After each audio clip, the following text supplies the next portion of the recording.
은혜의 통로란 제목으로 하나님 말씀 함께 나누고 기도하도록 하겠습니다. 성도님들께서 기도해 주셔서 한국에 잘 다녀왔습니다. 제가 이번에 10년 만에 한국에 나갔는데 그러니까 그동안 한국이 엄청나게 발전을 한 걸 보게 됐습니다. 우리 정무소 아버지인 제 이제 친구 집사가 이제 저희 가족들을 데리고 남산에 데리고 갔습니다. 남산타워를 방문하는 사람들의 90% 이상이 다 외국인들이었습니다. 그리피스 천문대에 간 것 같은 그런 느낌을 받았습니다. 저는 뭐 갔지 못했지만 명동에도 가보면 80% 이상이 다 외국인들이라고 합니다. 어떤 면에서 볼 때는 한국이 미국보다 특히 이제 서울 같은 경우에는 더 발전된 것처럼 보였습니다. 한국이 이렇게 놀랍게 발전하는 동안에 한국의 교회는 계속해서 쇠퇴해가고 있습니다. 사회 전반의 저출산 여파와 맞물려서 이 교회 주일학교 인구는 급격하게 감소하고 있습니다. 특별히 코로나 이후에는 믿음이 있어도 교회에는 출석하지 않는 사람들이 많아지고 있습니다. 나라는 부강해지고 사회와 문화는 이렇게 발전하고 있는데 교회는 더 약해지고 있는 겁니다. 저희 제공교회도 이런 사회적 분위기에서 결코 자유롭지 못합니다. 물론 이런 와중에도 신실하게 교회를 지키고 성도님을 섬기는 그런 귀한 분들이 존재합니다. 제가 이런 상황을 좀 지켜보면서 과연 하나님께서 이런 시대를 살아가는 우리에게 원하시는 것은 무엇일까 이걸 고민했습니다. 하나님께서 이 땅에 존재하는 재건교회들에게 원하시는 것은 무엇이며 또 특별히 하나님이 우리 교회에 원하시는 것은 무엇일까? 어떻게 해야 우리 선조들이 지켜왔던 이 믿음이 사라지지 않고 다음 세대들에게 잘 계승될 수 있을까? 우리는 어떻게 해야 다음 세대들을 잘 세우고 길러낼 수 있을까? 이런 고민들을 하게 됐습니다. 마침 이제 그 5월은 저희가 가정의 달로 지킵니다. 5월을 다시 어린이날, 어버이날이 있는 그런 달로만 지키는 것이 아니라 성경이 보여주는 이 부모들의 이야기를 통해서 하나님의 은혜를 깊이 생각해 보려고 합니다. 그래서 오늘부터 몇 주에 걸쳐서 이 성경 속 부모들의 이야기를 살펴보려고 합니다. 아담과 하와에서 시작해서 노아, 데라, 한나, 아브라함 그리고 다윗까지 이 성경 속 부모들을 통해서 믿음의 부모로서 어떻게 살아야 될지를 저희가 함께 생각하려고 합니다. 이 성경에 나오는 부모들의 이야기를 들을 때 우리가 무엇을 기대해야 될까요? 어쩌면 우리는 자녀를 믿음으로 잘 키우는 방법, 부모로서 성공적인 삶의 비결 같은 것을 생각하기 쉽습니다. 하지만 오늘 이제 그 시편 본문과 함께 성경을 읽어보면 우리는 완전히 다른 이야기들을 만나게 됩니다. 이 성경에 나오는 부모들은 한마디로 굉장히 부족하고 연약한 사람들이었습니다. 아담과 하와는 하나님의 명령을 어기고 죄를 선택했습니다. 노아는 홍수 이후에 술에 취해서 큰 수치를 당합니다. 또 아브라함의 아버지 데라는 가나안 땅을 약속의 땅을 향해서 출발했지만 그만 하란 땅에서 주저앉아 그 땅에서 죽게 됩니다. 또 아브라함은 아시는 것처럼 2번이나 아내를 누이라고 속였습니다. 다윗은 밧세바 사건과 그 이후 가정의 큰 비극을 겪게 됩니다. 왜 성경은 이런 부모들의 부족함과 연약함을 우리에게 이렇게 전하고 있는 것일까요? 그것은 이 사람들의 이야기가 부모들의 이야기이기 이전에 바로 하나님의 이야기이기 때문입니다. 성경 속 부모들은 완벽한 영웅이 아니라 하나님의 은혜 안에서 걸어갔고 하나님의 약속을 꽉 붙들었던 사람들입니다. 그래서 그 부모들은 비록 연약했지만 하나님의 은혜가 다음 세대로 흘러가게 하는 통로가 될 수 있었습니다. 오늘 본문인 시편 78편이 바로 이 이야기를 우리에게 전하고 있습니다. 세 부분 나눠서 오늘 본문 살펴보겠습니다. 첫 번째, 믿음의 유산, 두 번째, 전달의 사명, 세 번째, 다음 세대의 소망입니다. 먼저 믿음의 유산을 생각해 보겠습니다. 지금 이 자리에 있는 우리는 우리 조상들로부터 믿음의 유산을 전달받았습니다. 시편 78편을 쓴 아삽은 이스라엘 역사 전체를 돌아보면서 이렇게 말을 합니다. 2절과 3절입니다. 내가 입을 열어 비유로 말하며 예로부터 감추어졌던 것을 드러내려 하니 이는 우리가 들어서 아는 바요 우리의 조상들이 우리에게 전한 바라. 지금 아삽이 말하는 예로부터 감추어졌던 것은 그가 소유하고 있는 믿음의 비밀, 믿음의 유산을 의미합니다. 아삽은 조상들로부터 하나님의 놀라운 구원의 역사를 전해 들었습니다. 사도 바울은 믿음이 들음에서 난다라고 가르칩니다. 하나님의 구원의 역사를 듣지 못한 사람은 믿음을 가질 수가 없습니다.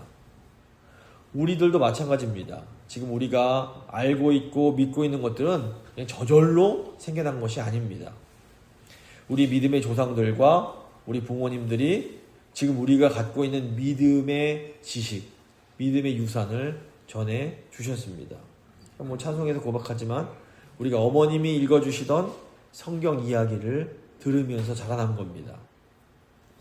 바로 이것이 성경적인 신앙의 특징입니다. 믿음은 나 개인으로 끝나지 않고 세대를 통해서 전해져 내려갑니다. 히브리서 11장을 보시면 아벨, 에녹, 노아, 아브라함, 이삭, 야곱, 요셉, 모세 같은 믿음의 조상의 목록들이 쭉 나열됩니다. 이 믿음의 조상들이 한 명 한 명 다 다릅니다. 하지만 이분들에게 한 가지 공통점이 있었습니다. 이분들은 모두 하나님의 약속을 꽉 붙잡는 믿음이 있었습니다. 히브리서 11장 13절 보시면 이 사람들은 다 믿음을 따라 죽었으며 약속을 받지 못하였으되 그것들을 멀리서 보고 환영하며 또 땅에서는 외국인과 나그네임을 증언하였으니 이분들이 자신들의 생애에 자기들이 살았을 때에는 하나님의 약속이 완성되지 못할 것을 알고 있었습니다. 하지만 그럼에도 이분들은 끝까지 신실하게 하나님을 섬기면서 살아갔습니다. 어떻게 이분들이 이런 삶을 살 수 있었을까요? 이분들은 하나님의 약속이 자신들을 넘어 다음 세대로 이어질 것을 믿었습니다. 성경 속 부모들이 우리에게 가르쳐주는 첫 번째 진리가 바로 이것입니다. 믿음은 내가 누리는 것에서 끝나는 것이 아니라 다음 세대에게 물려주는 유산이라는 것입니다. 믿는 부모가 자녀에게 줄 수 있는 가장 위대한 유산은 재산이나 학벌이 아닙니다. 부모가 자녀에게 줄 수 있는 가장 위대한 유산은 바로 살아계신 하나님을 아는 믿음입니다. 성경 속의 부모들을 살펴보면서 우리가 발견하게 되는 것이 있습니다. 이분들의 이야기 속에는 성공과 함께 실패가 들어있다는 겁니다. 아담과 하와는 하나님의 명령을 어기고 인류에게 죄를 가져다 준 그런 부모였습니다. 하지만 동시에 이분들은 하나님으로부터 최초의 구원 약속을 받기도 했습니다. 노아는 홍수 가운데 가정을 지킨 믿음의 사람이었습니다. 하지만 노아는 술에 취해서 큰 수치를 당하기도 했습니다. 아브라함은 열방의 복의 근원이 되는 믿음의 조상이었습니다. 하지만 아브라함은 두 번이나 아내를 누이라고 속인 실패한 남편이기도 했습니다. 다윗은 하나님의 마음에 합한 자라고 불렸습니다. 하지만 다윗의 가정은 심각하게 무너져 버렸습니다. 성경은 이 성공한 부분만 골라서 부모들을 미화시키지 않습니다. 성경이 이 모든 잘된 것, 잘못된 것을 숨김없이 다 기록합니다. 왜냐하면 우리가 이 조상들의 성공에서만 믿음을 배우는 것이 아니기 때문입니다. 우리는 조상들의 실패를 통해서도 믿음의 교훈을 배울 수 있습니다. 아담의 불순종이 가져온 끔찍한 결과를 보면서 우리는 순종의 소중함을 배우게 됩니다. 다윗 가정의 그 비극적인 모습을 보면서 우리는 죄가 다음 세대에게까지 큰 영향을 미친다는 것을 배우게 됩니다. 성경은 부모의 성공 신화가 아니라 하나님의 은혜를 우리에게 전달합니다. 성경은 연약하고 실패한 우리의 부모들을 그럼에도 불구하고 꽉 붙잡고 계시는, 그리고 인류의 구원의 역사 속에서 사용하시는 하나님의 이야기인 겁니다. 이것이 우리에게 놀라운 소망이 됩니다. 지금 이 자리에 있는 우리 모두는 하나님으로부터 믿음이라는 선물을 받았습니다. 사실 이 믿음이란 것이 내가 가져야지 한다고 갖게 되는 게 아닙니다. 지금 내가 예수님을 믿고 있다면 이것은 하나님이 주신 믿음을 선물로 받았기 때문입니다. 문제는 우리에게 이 믿음과 함께 여전히 어떤 연약함, 부족함이 존재한다는 겁니다.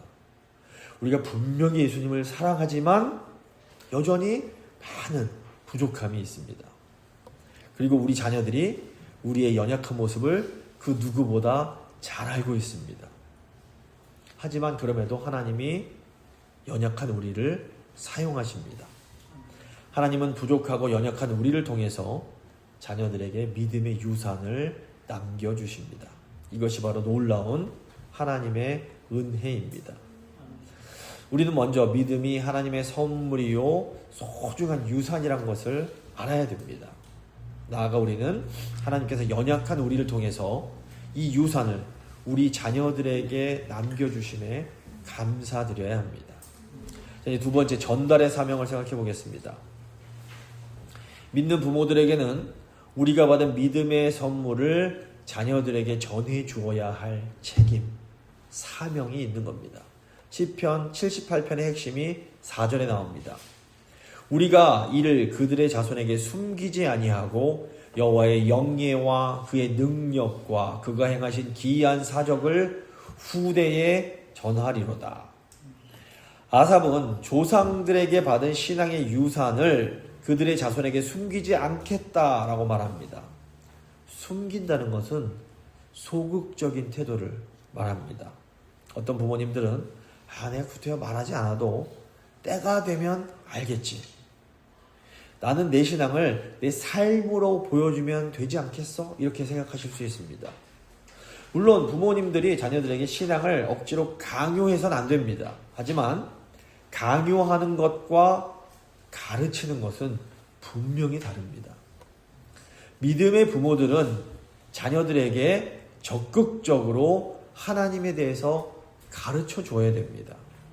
신명기 6장에서 하나님께서 이스라엘 부모들에게 명령하신 내용이 나옵니다. 신명기 6장 6절과 7절입니다. 오늘 내가 너희들에게 명하는 이 말씀을 너는 마음에 새기고 너의 자녀에게 부지런히 가르치며 집에 앉았을 때이든지 길을 갈 때이든지 누워있을 때이든지 일어날 때이든지 이 말씀을 강론할 것이며, 믿음 있는 부모의 가장 중요한 역할이 뭔가 하면 자녀들에게 하나님의 말씀을 가르치는 겁니다. 우리는 집에서도 길에서도 누울 때나 일어날 때나 그야말로 삶의 모든 자리에서 자녀들에게 말씀을 전해야 합니다. 그런데 여기서 저희가 주목할 것이 있습니다. 부모들이 자녀에게 전하는 것이 단순한 어떤 도덕적 교훈이나 윤리가 아니라는 겁니다. 아삽은 부모가 전해야 할 것이 여호와 하나님의 영예와 그의 능력과 그가 행하신 기이한 사적이라고 말합니다. 즉 우리들이 자녀에게 가르치고 전해야 할 것은 우리가 직접 경험한 하나님의 역사, 하나님의 일하심입니다. 우리는 하나님께서 우리를 어떻게 도와주셨는지를 자녀에게 알려줘야 됩니다. 우리는 우리가 경험했던 하나님의 구원하심, 우리가 경험했던 기적을 전해 주어야 하는 겁니다.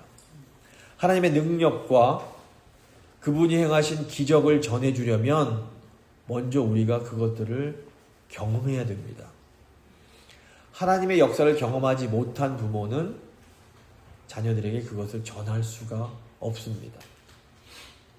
우리가 먼저 하나님의 선하심을 경험하고 그분의 용서를 경험하고 그분의 공급하심, 채우심, 인도하심을 경험해야 되는 겁니다.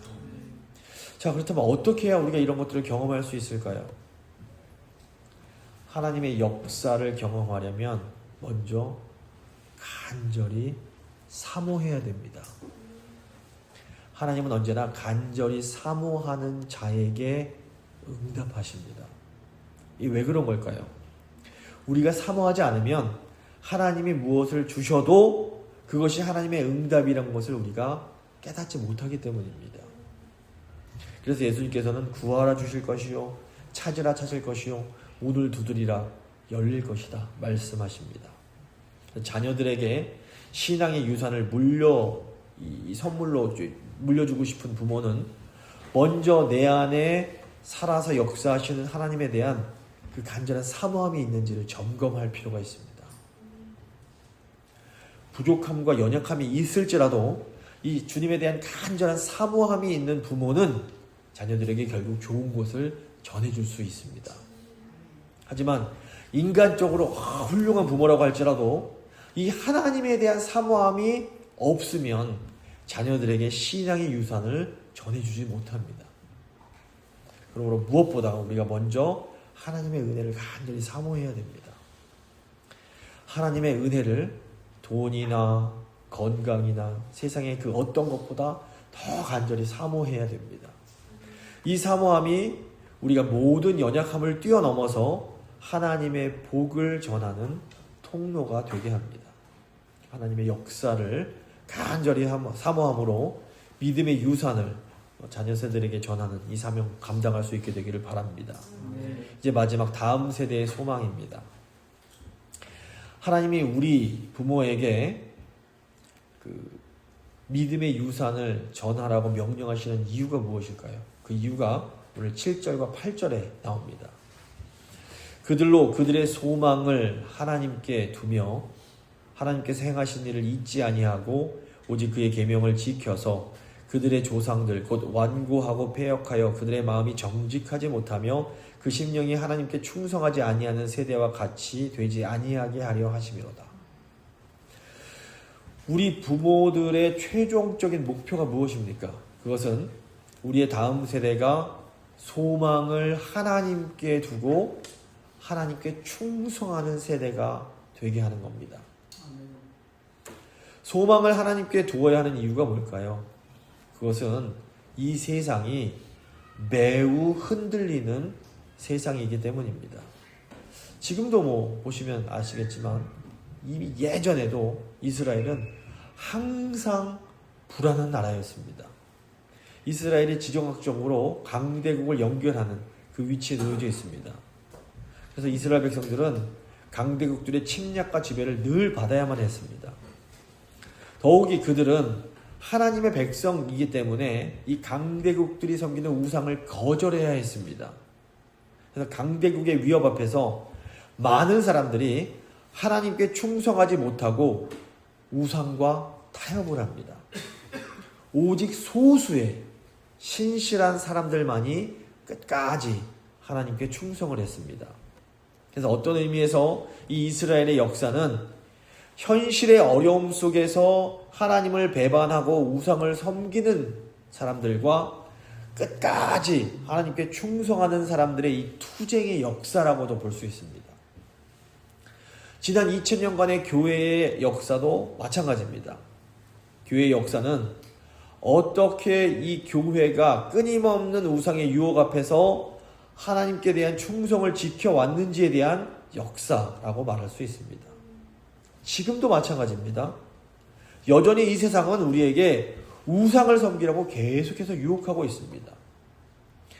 이 시대에 새롭게 등장한 강력한 우상 중 하나가 바로 AI라고 불리는 인공지능입니다. 제가 이제 한국에서 미국으로 돌아오는 길에 저희 교회도 한번 방문한 적이 있는 이세영 목사님이 쓰신 전지하신 AI라는 책을 읽었습니다. 이 현대인들은 기도보다 먼저 AI를 찾는다고 합니다. 가령 과거에는 창업을 하려고 할 때 먼저 하나님께 기도하고 하나님의 인도하심을 구했습니다. 그리고 교인들에게도 제가 이제 새로 비즈니스를 하려고 하는데 기도해 주세요. 기도를 부탁을 한 겁니다. 그런데 현대인들은 창업하려고 할 때 먼저 AI에게 그 지역의 상권과 전략을 분석해달라고 질문을 합니다. 그럼 또 AI가 몇 초도 되지 않아서 그 지역의 유동인구의 데이터, 경쟁업체 분석, 예상 월 매출 같은 답변을 쭉 쏟아냅니다. 사람들이 하나님보다도 AI를 더 의지하고 신뢰하기 시작했습니다. 그렇다고 물론 저희가 AI를 쓰면 안 되냐, 이건 아닙니다. 이 AI를 잘 사용하면 하나님의 좋은 선물이 될 수 있습니다. 원래 우상의 본질이 뭡니까?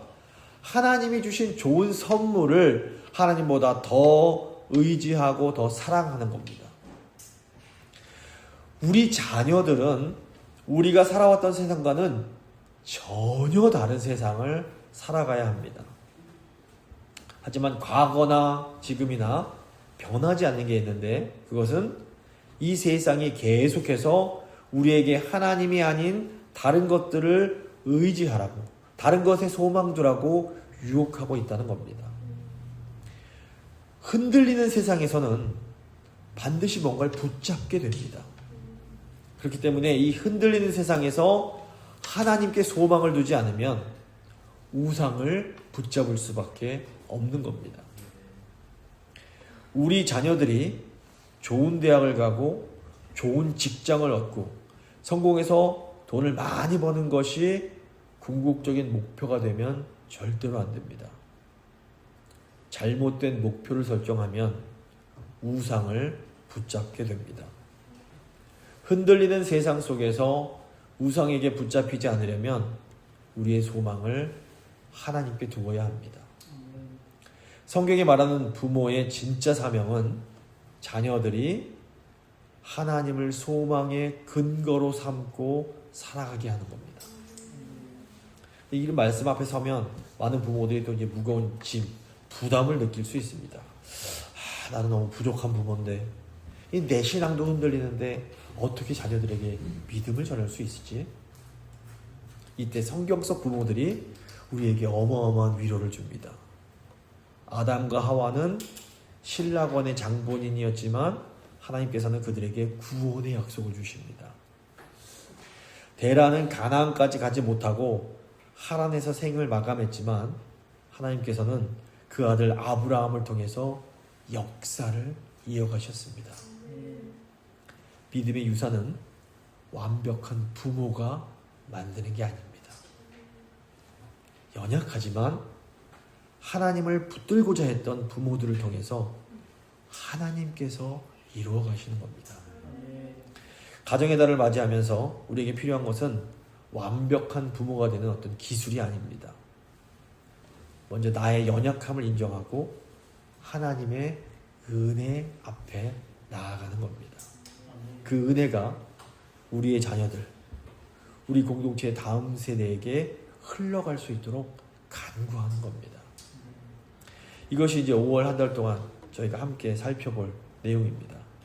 아담과 하와를 보면 죄가 들어온 그 비극 속에서도 하나님은 여자의 후손을 통해서 구원하겠다고 약속을 하십니다. 또 노아를 보시면 하나님은 그 심판의 홍수 가운데서도 언약 가운데 한 가정을 꽉 붙들어 주십니다. 하나님은 연약하고 실수 많은 아브라함을 불러서 열방의 복의 근원이 되게 하십니다. 또 하나님은 다윗의 죄와 실패의 한 복판에서도 이 메시아 예수 그리스도를 준비시키십니다. 성경 속 부모들의 이야기는 완벽한 부모들의 성공 이야기가 결코 아닙니다. 성경 속 부모들의 이야기는 하나님의 은혜가 연약한 부모들을 통하여 흘러내려가는 그런 이야기입니다.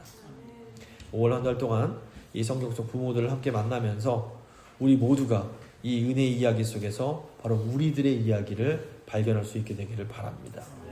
말씀을 마무리 짓겠습니다. 오늘 저희가 시편 78편 말씀을 통해서 세 가지를 확인했습니다.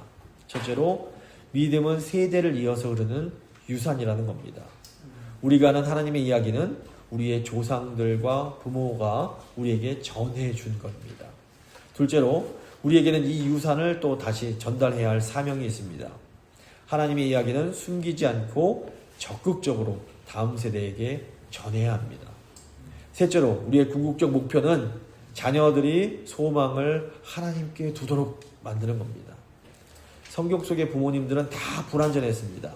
하지만 그 불완전한 사람들을 통해서 하나님의 완전한 구원의 이야기가 계속해서 흘러갑니다. 이것이 바로 놀라운 하나님의 은혜입니다.